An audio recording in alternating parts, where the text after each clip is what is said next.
Hello and welcome to New Wave Global. I'm your host, Marvi Sirmed, and you are watching Unraveled, where we dig deep into the stories shaping our world.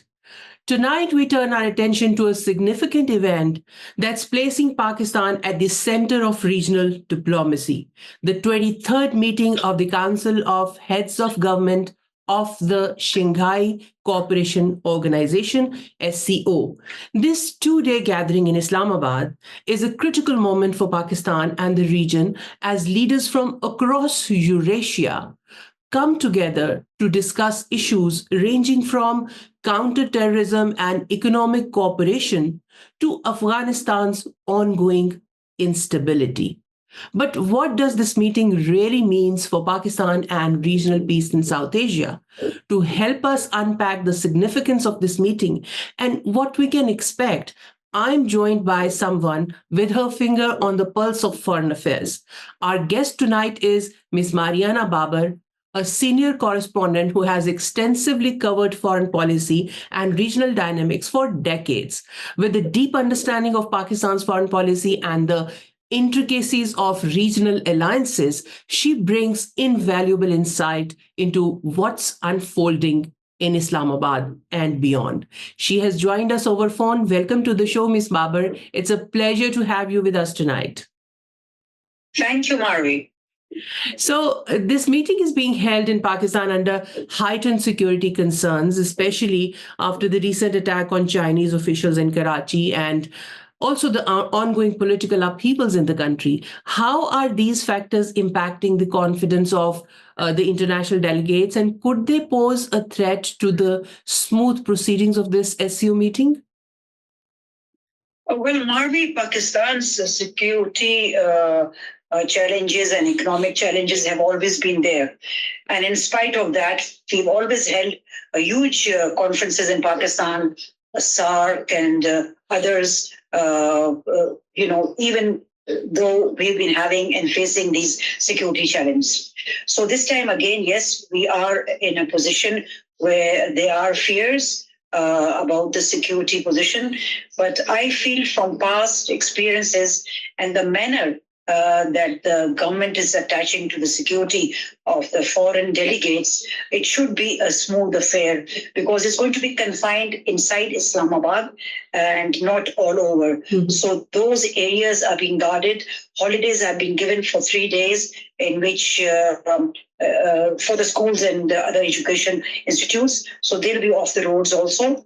And I think it's the best time for Pakistan to step ahead and chair this Council of Heads of Government meeting of SCO. Mm-hmm. And we hope it goes all goes well and it goes. Yeah. Yeah, and also if I might add, the security teams of all the countries which are participating to be here, like Iran, India, Russia, China, Uzbekistan, Tajikistan, Kazakhstan. The security teams have all come in also into Islamabad. So hopefully it should pass off peacefully, as we have seen in the past whenever we had these huge conferences in Islamabad. That's right. India's External Affairs Minister S. Jaishankar, his visit to Pakistan marks the first by an Indian politician since, I believe, 2015. But he has already ruled out, yesterday I was looking at the news, he has ruled out any progress in bilateral talks with Pakistan during this meeting. How is this visit being viewed in Islamabad? And are there any realistic expectations from the Pakistani side given his firm stance on this?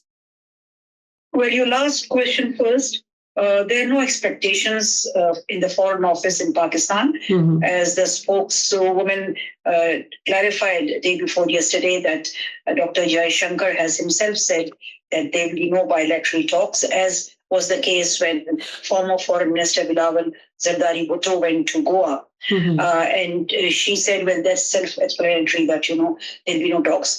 But think about Dr. Jaishankar is that when he was the when he was the ambassador and high commissioner, when he was in the Foreign Office, he was a superb diplomat one that was the envy of other countries. It was great for India. His diplomacy did a lot of good for India. But when he joined the BJP and became a politician, we saw a marked difference in the way he approached issues, especially, of course, for us, Pakistan. Suddenly, he became has become a speaker for the BJP, for Prime Minister Modi, and he just parrots whatever they say. Gone is the diplomacy that we used to see beforehand. So he's been giving very strong, harsh statements against Pakistan since the last few weeks. And once he comes here, he has already announced there'll be no bilateral. But I have my own suspicions, to have him here. There are other countries in the region and beyond also who hope to push these two countries, Pakistan and India, together and have some kind of, off-camera talks, which will kind of, break the ice. The timing is right. Marvi, when India and Pakistan decide something, it happens. I'll give you an example. When General Bajwa was the chief of army staff, there were 3 meetings in Dubai confirmed between the NSA of India, Mr. Dole, and General Bajwa. 3 meetings in Dubai because UE had given them a forum and kind of, pushed them together. What did we see?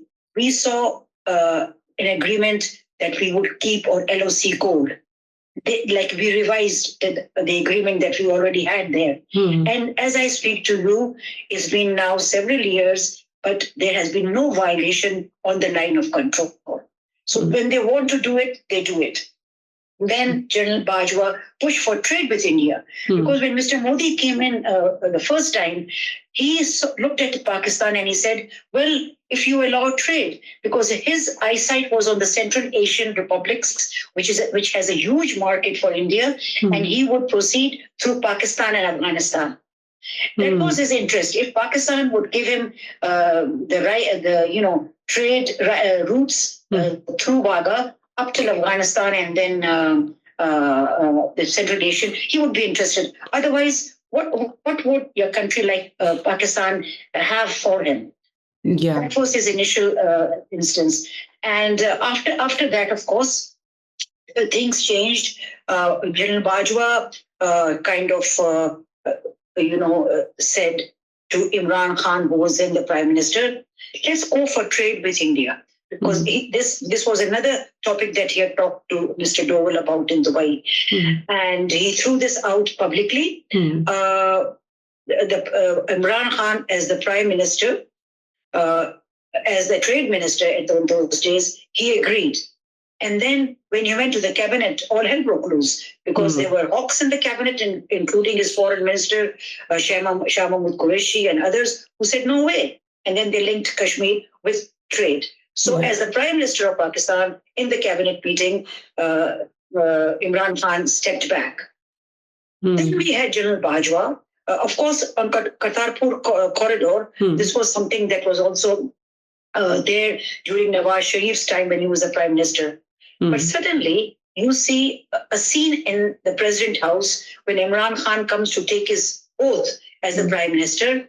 You see General Bajwa hugging a dignitary from India and tells him, oh, we have the Kartarpur corridor in place, and both of them hug. And of course, the poor Indian delegate got help from India saying, why did you hug the chief minister of, the chief of army staff of Pakistan?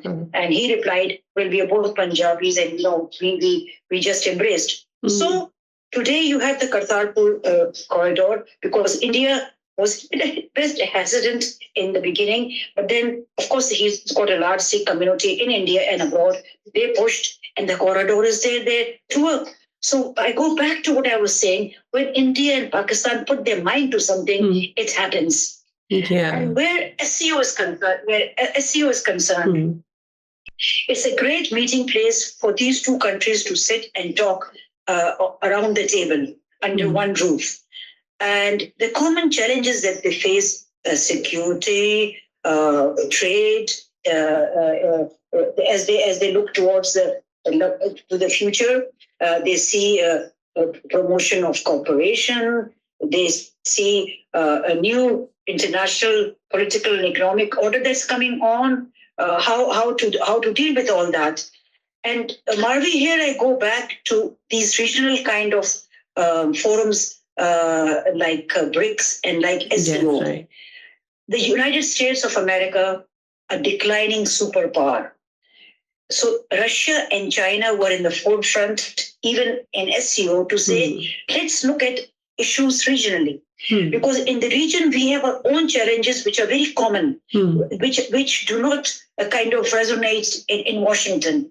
So we've seen now regional forums like BRICS, like SCO coming out, which then will talk to people in the region where there's a lot of commonality. There are common issues that one can talk about and debate about and find solutions to. And Russia and China had forewarned India, like when Prime Minister Modi, demolished SARC in one go when he said, "I will not attend the SARC summit in Islamabad." Now that was another forum for all these regional countries. So India was told that you cannot do to SCO with Pakistan what you did with SARC.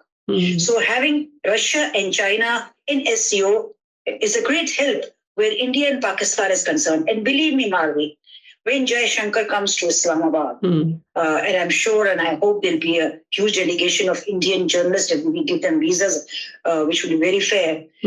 All eyes again will be on India and Pakistan. And believe me, they will steal the show of SCO. Because that's how starved we are of meetings. It used to happen in SARC, and in SARC, the other countries used to complain that this is not India-Pakistan forum, though, of course, bilateral issues were not allowed, as they're not allowed in SCO. But we stole the show, which shows you the urgency of how essential it is for India and Pakistan to break the ice and, have some common issues to talk about. So I'm glad that Russia and China are there now. And in BRICS also, though India tried to keep us out, we are going to go in the next lot that comes in. Pakistan will be joining BRICS. And there, of course, there is the issue of not using the dollar. Let's have another currency. That's the common currencies that again kind of appeals to Pakistan. So you will see more of these forums like BRICS and SCO coming on. And if India and Pakistan kind of step back from their bilateral challenges and give these forums a chance, they will gain from it as well. And we hope to see that in Islamabad as well. That's right. And we actually, India tried to block Pakistan from attending one of the BRICS meetings in 2022, but we are now making headway. This meeting, Ms. Babar, will further the discussions on regional connectivity, among other things, with China's Belt and Road Initiative and CPEC being this, central to this vision. Given India's staunch opposition to CPEC due to its route through disputed territories, how do you see this issue playing out in the 23rd meeting, and could it create friction between the member states on this? I do not think so, Marvi. Dr. Jaishankar is a very polished diplomat, and he would not risk bringing up something which again becomes bilateral in that sense. But he's losing his diplomacy, no? I beg your pardon? I was just saying he's losing his diplomacy, no? Oh, completely. As I explained to you before, he's now a politician. He's no longer that polished diplomat that we used to see in days gone by. I don't think he will directly attack CPEC because then he cannot afford to annoy China. That's right. Because this is a Chinese initiative which Pakistan and many other countries have joined. But I'm sure he will also, in his statement, or if he wants to point out connectivity, he will bring up other things. Like, for instance, they have the Chabahar, the Iranian port that that India uses to send goods to Afghanistan because they can't send it through Wagah. So the point is, this forum should be an eye-opener that you can't be playing games with Pakistan all the time, whether it's connectivity or whether it's security or whether it's the issues or challenges of terrorism. You can't do that. You have to come down to earth and, see what's in front of you. And what's in front of you is CPEC. Now we have that gas pipeline coming in from Central Asian republics through Afghanistan to Pakistan to India. That is also something which has started. And again, it looks at connectivity. So will then India step back from that also? You can't, for the sake of politics, for the sake for having your differences, and for the sake of selling these issues for domestic, consumption. Whatever you see, Marvi, whenever there's an election coming up in India, you will see the P word, Pakistan. In Pakistan, when we have elections, India is nowhere. We have other challenges. We have Afghanistan on our borders that we won't talk about, but we do not bring in India. In India, nothing sells unless Pakistan is mentioned. And you see with the Indian elections this time, it was a long election. And whenever you heard Modi, you heard the other BJP leaders, the Pakistan word was raised, and then of course Muslims were raised. That is not how we conduct the few elections that we had, luckily in Pakistan. India is nowhere there. So SCO, BRICS should be a time for India to step back and look at the future. For how long will India and Pakistan continue to be opposing each other? There are areas where they can connect. And for me, for the long time, I've been saying, even in health, on health issues, like when the COVID broke, these are the kind of issues that we can work on. On polio, India has zero cases for many years. They've done a remarkable job. We in Pakistan, as I speak to you today, this year in 2024, we have 32 cases, which is shameful. Here we can connect with India and learn the good practices from there of how a good job they're doing there of keeping India polio free. There's so many issues that we can, for the sake of the people here in the region, that we can work. And Kashmir has something to do with polio. The India-Pakistan, other challenges have nothing to do with polio. Polio is something that we can learn from India. And India should have a big heart if Pakistan somehow, connects with them on this. And this works. Believe me, there'll be no opposition in Pakistan either. Let me give you another example of India-Pakistan differences. When there was a cricket match, an Indian cricket team came to Pakistan. Yeah. People got visas for Rawalpindi, which is not very easy. Indians don't get it very easily, but they did. Marvi, my house was full of Indian friends and their friends and their friends, because they say, to hell with the match, we've got a visa and we've come to Pindi. When food ran out of my house, we took all of them to a restaurant in Rawalpindi, and they had lunch and other snacks and tea. And when I asked the manager for the bill, he laughed. He says, "My God, Ms. Babar, these are our guests, and you're expecting me to take money for you for our guests?" That's the kind of reaction we had. And this was what Indians faced everywhere in Rawalpindi. When they would go, even the taxi drivers would not take money from them and say, "You are our guests." And if they come again to play cricket, believe me, the stadiums will be full. There'll be no hate. And in fact, some of the cricket players are heroes in Pakistan, and we will be supporting them. That's so right. That is the difference that you have. Of course, I'm not saying that there's no voices in Pakistan that are anti-India because of Kashmir. Those voices are there. But believe me, when a time comes like this, even those voices step back, and the real Pakistanis arise. And what do they say? They say we want to meet, we want to go to India, we need visas, people to people contact. That is always there. Absolutely, and I can recall this happened. What you just narrated about your experience in Rawalpindi. It happened in Lahore back in 1998 when Sushma Swaraj came, and when we took her to Anarkali, the salesmen, almost all of them, they just refused to take money from her. And one of them said, I still remember, Lahore's daughter has come, how can we take money from her? So that was kind of a bonhomie that we experienced and we continue to experience.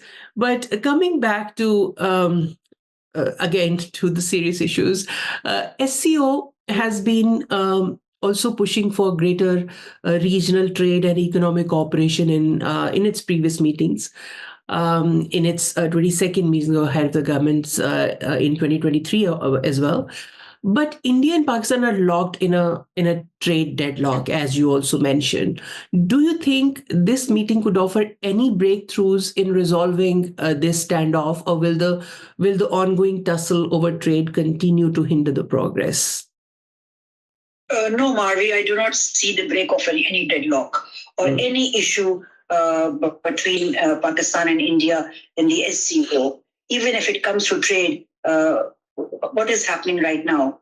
Informal trade to Dubai, where Pakistan government is losing revenues. You can import an Indian elephant from Dubai if you want to, and link up to Pakistan, because the businessman and the trade mafia, they have their channels open. But what is happening? Pakistan is losing revenues in that trade, though everything is available there. It comes through Dubai. I don't see, Marvi, any breakthrough for India and Pakistan in this SCO meeting. What I do see is friends of India and Pakistan talking to India and Pakistan in camera, behind, away from the crowds and the media, and telling them to put their act together. Because I think Russia and China will lose patience with India and Pakistan, because you're so stubborn with your rhetoric and with your own bilateral differences that you cannot, kind of block the SCO now. So that is the most I can hope from this SCO. I do not see any bilateral breakthrough, trade, or in any other issue in the 23rd meeting of SCO in Islamabad. But moving towards that might be enhanced by this meeting. Also, Ms. Babar, India frequently raises the issue of cross-border terrorism, accusing Pakistan of supporting militants in Kashmir, while Pakistan accuses India of the same, of backing separatist movements and terrorism in Balochistan. Do you think this contentious issue will surface in the SCO meeting as well? Because this, I believe, would be in the agenda, the discussion about security. And could it derail the broader debate on regional cooperation? I think, of course, when you see, terrorism is not something confined to India and Pakistan. Of course, Afghanistan is not in the SCO. Iran is feeling it. China is feeling it. Russia felt it. If you remember how many attacks they had in Moscow, which came down through Afghanistan. So and the Central Asian republics also, they're also feeling the heat of terrorism. So terrorism is not something confined to India and Pakistan. It is something that the SCO countries are also faced with. Of course, China is lucky. It hasn't had any terrorist attack per se from these terrorist groups which are in the region, which are Afghanistan based. But yes, when this issue comes up, I think Pakistan will speak about it and India will speak about it, because we have Mr. Jadev in our custody that we got that was nabbed in Balochistan as a case, and India has also keeps on saying that people are crossing over from here into Indian held Kashmir. That has been something that has been going on for a long time. Yes, there was a time when you saw a lot of movement across the LOC from Azad Kashmir, of these people going and helping the freedom fighters there in Indian held Kashmir. That is something that then General Musharraf put a stop to. I'm not saying that nobody is going there anymore. I have no proof on that, but we do see attacks happening inside Indian held Kashmir from time to time. But the issue is inside Indian held Kashmir itself. It is not something that Pakistan is doing. And by removing the 370 clause from the constitution, Mr. Modi has seen the results that was announced in Indian held Kashmir today, or was it yesterday, where now BJP has been pushed aside. The vote was against that. And whether now the new leadership, Umar Abdullah, tries to bring back that article or not is for us to see. I cannot comment on that. But terrorism, we have proof of India in Balochistan. In fact, Mr. Modi, in one of his Republic Days speeches in Delhi, I think this was maybe 2 or 3 years ago, in which he spoke about Balochistan. How can an Indian Prime Minister speak about Balochistan in a Republic Day speech? So that is something that Pakistan strongly feels Indians' hand in Balochistan. It used to help terrorists when it was the former government in Kabul of Ashraf Ghani and Hamid Karzai. Pakistan even then traced down terrorists who were getting help from India there. That is not the position today with the Taliban regime. We have the TTP there now under the Taliban, which are attacking Pakistan. But yes, this is an issue which is both sides have a problem. So then what do? You can't, for the next 10 years, are we going to continue seeing India saying that you're having terrorism inside India and in Kashmir, and Pakistan saying you are interfering in Balochistan? It's easy for me to talk about it. It was difficult to implement, because what is happening also, Marvi, which I have continuously written and talked about, is Mr. Modi taking the hate against Pakistan so high for these last so many years that it is difficult to dial it down now, because now that there are no windows between India and Pakistan, people don't go and come, newspapers don't go and come, there are no television shows that you can open up easily. So the only window that they see is what Mr. Modi and BJP has been saying about Pakistan, which is a very bad place with very, very evil people. That has sold, and people have bought that. I write for an Indian publication, and when you write, it's a window where they read about Pakistan and they're surprised that this also happens in Pakistan. So what I mean to say is that when you dial hate so high and then you want to come down and talk to Pakistan, the Indians themselves will be against it, because they have only heard bad and evil things about Pakistan. So, coming back down and having a normal bilateral relation, that's going to be difficult for India. How will they sell it to their home audience then? That is something that, I always ponder about. Suppose, for argument's sake, India opens up bilateral relations with Pakistan, or Jaishankar does it when he comes here. How do you then sell it to your home audience? That will be very difficult. And also, similarly, the stance in Pakistan are being hardened by the rightist groups, by the Islamist groups, and even by the main political parties. Because how do they sell that to their voters, to their supporters? That's right. Even here in Pakistan stance. So what I'm trying to say is, don't take this hate further, because it will be then impossible for Pakistan and India to have normal relations. That's right. Absolutely. And I hope those who make decisions are listening to you. Thank you very much, Miss Mariana Babar. We really appreciate you took time for us. Thank you so much. Most welcome, and Khuda Hafiz. Khuda Hafiz.